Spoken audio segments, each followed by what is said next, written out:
السلام علیکم ورحمۃ اللہ وبرکاتہ۔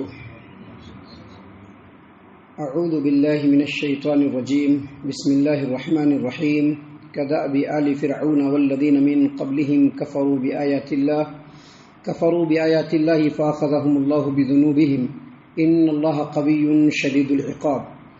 ذلك بأن اللہ لم يكن مغیرا نعمة انعمها على قوم حتى يغيروا ما بأنفسهم وأن الله سميع عليم۔ كدأب آل فرعون والذين من قبلهم كذبوا بآيات ربهم فأهلكناهم بذنوبهم وأغرقنا آل فرعون وكل كانوا ظالمين۔ محترم سامعین اکرام، سورۃ الانفال سورہ نمبر 8 اور اسی سورت سے آیت نمبر 52، 53، 54 یعنی 52، 53، 54 سورۃ الانفال کی یہ 3 آیات آپ کے سامنے تلاوت کی گئی۔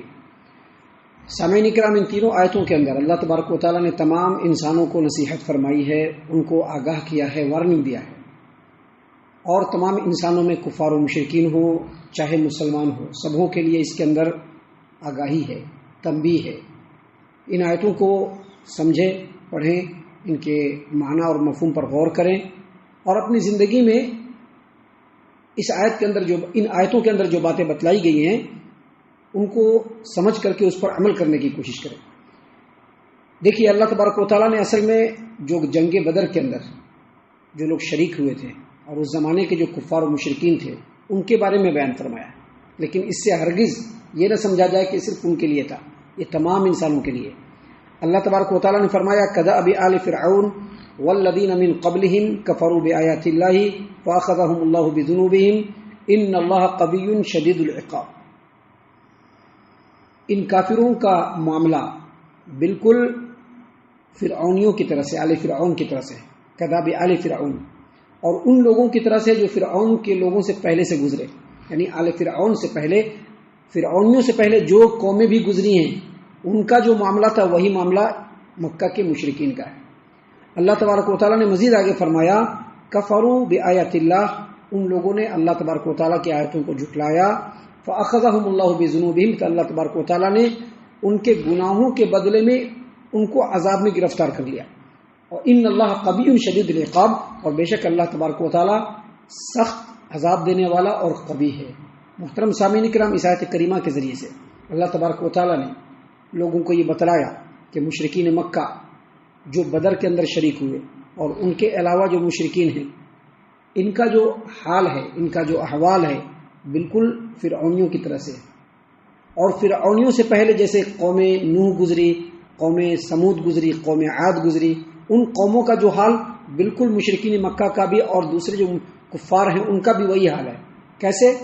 جس طرح سے فرعونیوں نے اللہ تبارک و تعالیٰ کی آیتوں کا انکار کیا، قوم عاد نے اللہ تبارک و تعالیٰ کی آیتوں کا انکار کیا، قوم سمود نے اللہ تبارک و تعالیٰ کی آیتوں کا انکار کیا، بالکل مکہ کے کافروں نے بھی یہی حال کیا کہ ان کے سامنے اللہ کی آیات کو پڑھا گیا، انہوں نے اس کا انکار کیا۔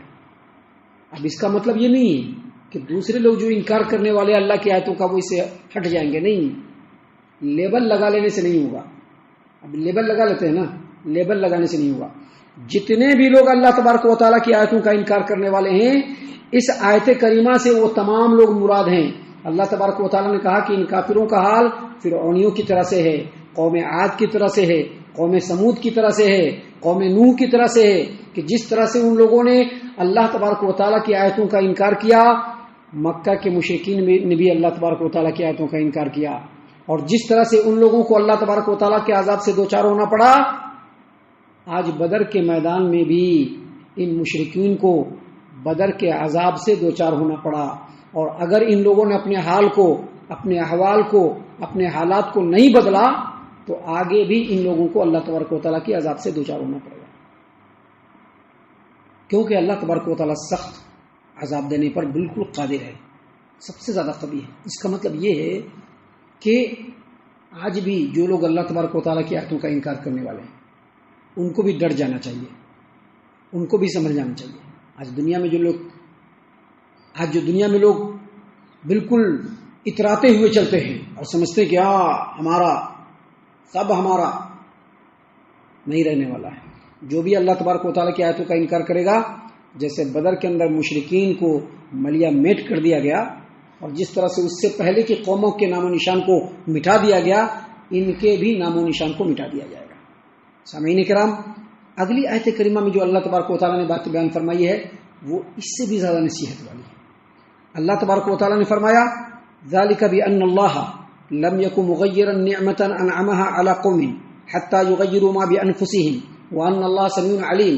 ایسا اس لیے ہوتا ہے، یعنی قوموں کے اوپر جو عذاب آ جاتا ہے، جیسے جنگ بدر میں عذاب ہی آیا تھا نا، 313 مسلمان اونلی اور 1000 کا لشکر، اللہ تعالیٰ نے فرشتوں کو نازل فرما دیا۔ اور کل کی تفسیر میں ہم نے بیان کیا تھا کہ جب یہ لوگ مسلمانوں کی طرف منہ کرتے تھے تو فرشتے ان کے چہروں کے اوپر تلوار مارتے تھے، اور جب پیٹ پھیر کر کے بھاگتے تھے تو ان کا پیچھا کر کے ان کے پیٹھ پر کوڑے برساتے تھے۔ تو یہ عذاب ہی تھا اللہ تبارک و تعالیٰ۔ تو اللہ تبارک و تعالیٰ نے فرمایا یہ عذاب اس لیے آتا ہے، یہ عذاب اس لیے آتا ہے کہ اللہ تبارک و تعالیٰ کی یہ سنت ہے، اللہ تبارک و تعالیٰ کا یہ طریقہ ہے کہ لم یکن مغیرا نعمتا انعمها علی قوم، اللہ تبارک و تعالیٰ اگر کسی قوم کو نعمت سے نواز دے تو اس وقت تک اس نعمت کو نہیں چھینتا ہے یا نہیں بدلتا ہے، حتی یغیروا ما بانفسہم، جب تک کہ لوگ اپنے آپ کو بدل نہ لے، جب تک کہ لوگ اپنے آپ کو بدل نہ لے۔ وان اللہ سمیع علیم، اور بے شک اللہ تبارک و تعالیٰ سننے والا بھی اور جاننے والا ہے۔ مطلب کیا کہ جب تک انسان اللہ تبارک و تعالیٰ کی نعمت کی ناشکری کا رستہ اختیار کر کے اور اللہ تبارک و تعالیٰ کے احکام کی خلاف ورزی کا رستہ اختیار کر کے جب تک اپنی حالت کو نہیں بدلتا ہے، اللہ نے جو اس کے اوپر نعمت کر رکھی ہوتی ہے وہ نعمت اللہ تبارک و تعالیٰ میں نہیں بدلتا ہے۔ کیوں؟ کیونکہ اللہ تبارک و تعالیٰ سننے والا بھی ہے، ہر چیز کو سن لیتا ہے، اور جاننے والا بھی، اللہ تعالیٰ ہر چیز کو جان لیتا ہے کہ کس کے دل میں کیا چل رہا ہے، کون کس مقصد سے کون سا کام کر رہا ہے۔ اللہ تبارک و تعالیٰ ہر چیز کو جاننے والا ہے۔ مطلب یہ کہ انسان اگر نافرمانی کا رستہ اختیار کر کے، گناہوں کا رستہ اختیار کر کے اپنے آپ کو بدلتا ہے تو جو نعمت اللہ نے دی ہوتی ہے اللہ اس کو چھین لیتا ہے۔ اب اس پر دوسرے لوگوں کو تو کم سوچنا ہے، مسلمانوں کو زیادہ سوچنا ہے۔ ابھی اپنے حالات اور ماحول کا جائزہ لے لیجئے، ایک زمانے میں کیسا تھا، کسی چیز پر پابندی تھی نہیں تھی، ہم لوگ دوسروں کو دوش دیتے ہیں کہ وہ پابندی لگا رہا ہے، وہ پابندی نہیں، تم بدل رہے ہو اسی لیے اللہ اپنی نعمت کو چھین بھی رہا ہے۔ تم بدل رہے ہو تو اللہ تبارک و تعالیٰ ایسے حالات پیدا فرما دے رہے ہیں کہ اب تمہارے آذان پر پابندی ہے، کھانے کی جو نعمت ہے اس پر لوگ پابندی لگا رہے ہیں کہ نہیں لگا رہے ہیں، کھانے کی جو نعمت ہے اس پر پابندی لگا رہے ہیں۔ آگے چل کر کے اس سے بھی حالات برے ہو سکتے ہیں۔ اللہ نے اس چیز کو بتلا کر کے کہا کہ سمجھ جاؤ، نافرمانی کا رستہ اختیار کرو گے اللہ نعمتوں کو چھین لے گا، نافرمانی کا رستہ اختیار کرو گے اللہ نعمتوں کو چھین لے گا۔ تو اس پر دوسرے لوگوں کو بھی غور و فکر کرنا ہے، مسلمانوں کو زیادہ غور کرنا ہے اس کے، کیونکہ اللہ تبارک و تعالیٰ سننے والا بھی ہے اور جاننے والا بھی ہے کہ تم کیا سوچ کر کے کون سا کام کر رہے ہو۔ محترم سامعین کرام، اگلی جو آیت کریمہ ہے، یہ آخری آیت کریمہ آج پڑھی گئی ہے، آیت نمبر 54، اس میں اللہ تبارک و تعالیٰ نے فرمایا كذاب آل فرعون والذین من قبلهم كذبوا بآیات ربهم فأهلكناهم بذنوبهم وأغرقنا آل فرعون وكل كانوا ظالمین۔ اللہ نے فرمایا کہ ان لوگوں کے حال، یعنی یہ جو مکہ کے جو کافرین یا کفار و مشرکین ہیں، ان کے حال، ان کا معاملہ بالکل آل فرعون کی طرح سے ہے اور ان لوگوں سے پہلے جو لوگ، جو قومیں گزری ان کی طرح سے ہے۔ کیا؟ کذبوا بآیات ربهم، ان لوگوں نے اپنے رب کی آیتوں کو جھٹلایا، ان لوگوں نے اپنے رب کی آیتوں کو جھٹلایا۔ فأہلکناہم بذنوبہم، تو اللہ تبارک و تعالیٰ نے ان کے گناہوں کے بدلے میں ان کو ہلاک کر دیا۔ وأغرقنا آل فرعون، اور فرعون کے قوم کے لوگوں کو اللہ نے دریا میں ڈبو دیا۔ وکل کانوا ظالمین، اور یہ سب کے سب ظالم تھے۔ دیکھیے جو پہلی آیت کریمہ آج ہم نے پڑھی نا، جو بات وہی بات ہے، اسی کی تاکید ہے کہ جو کفار مشرکین چاہے مکہ کے چاہے بعد کے لوگوں کو، ان کے حالات بھی فرعون کی طرح سے ہیں اور فرعون کے قوم کی طرح سے، قوم عاد کی طرح سے ہے، قوم سمود کی طرح سے ہے، قوم نوح کی طرح سے ہے، کہ جن لوگوں نے اپنے رب کی آیتوں کو جھٹلایا ویسے یہ لوگ بھی اپنے رب کی آیتوں کو جھٹلا رہے ہیں۔ اور جس طرح سے ان لوگوں کو ان کے گناہوں کے بدلے میں اللہ نے ہلاک کیا، ان کو بھی اللہ تبارک و تعالیٰ ان کے گناہوں کے بدلے میں ہلاک کر چکا ہے بدر والوں کو، اور آگے اگر یہ لوگ نہیں سنبھلے تو آگے بھی کرے گا۔ لیکن اس آیت کریمہ میں اللہ تبارک و تعالیٰ نے یہ بھی بتلا دیا کہ عذاب مختلف شکلوں میں آ سکتی ہے. ابھی قوم عاد کے لوگوں کو کیسے اللہ نے ایک الگ طریقے سے ہلاک کیا، قوم سمود کے لوگوں کو اللہ تبارک و تعالیٰ نے ایک الگ طریقے سے ہلاک کیا، قوم نوح کے لوگوں کو اللہ تبارک و تعالیٰ نے ایک الگ طریقے سے ہلاک کیا. بدر کے اندر اللہ تبارک و تعالیٰ نے فرشتوں کو بھیج کر کے عذاب سے دوچار کر کے اس وقت میں کے شامل ہونے والے مشرکین کو اللہ تبارک و تعالیٰ نے ہلاک کیا. فرعونیوں کو کیسے ہلاک کیا؟ دریا میں ڈبو کر کے. عذاب کیسے بھی آ سکتا ہے، یہ نہیں سمجھنا کہ یہ عذاب نہیں، عذاب کیسے بھی آ سکتا ہے. اور دوسری بات اللہ تبارک و تعالیٰ نے اس آیت کریمہ میں یہ بتلائی کہ وَكُلٌّ كَانُوا ظَالِمِينَ، یہ سارے کے سارے لوگ ظالم تھے. ان کے اوپر جو عذاب آیا اللہ نے ظلم نہیں کیا، ان کو ان کے کرتوتوں کا بدلہ ملا ہے. اللہ نے ان کے اوپر ظلم نہیں کیا. وَمَا رَبُّكَ بِظَلَّامٍ لِّلْعَبِيدِ، اللہ اپنے بندوں پر ظلم کرنے والا نہیں. اس کا مطلب یہ ہے کہ اگر کسی قوم پر عذاب آتا ہے یہ اللہ کی طرف سے ظلم نہیں ہوتا ہے بلکہ یہ انصاف ہوتا ہے، کیونکہ اس نے ظلم کیا تو ظلم کے بدلے میں اس کو یہ معاملہ بھوگنا پڑا ہے.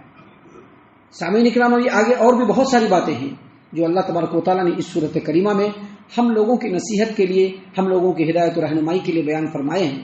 ہم اللہ سے دعا کرتے ہیں کہ اللہ تعالیٰ ہم تمام کو ان تمام باتوں کے اوپر خوب غور و فکر اور تدبر کرنے کے ساتھ ساتھ ان باتوں کے اوپر عمل کرنے کی بھی توفیق عنایت فرمائے. آمین.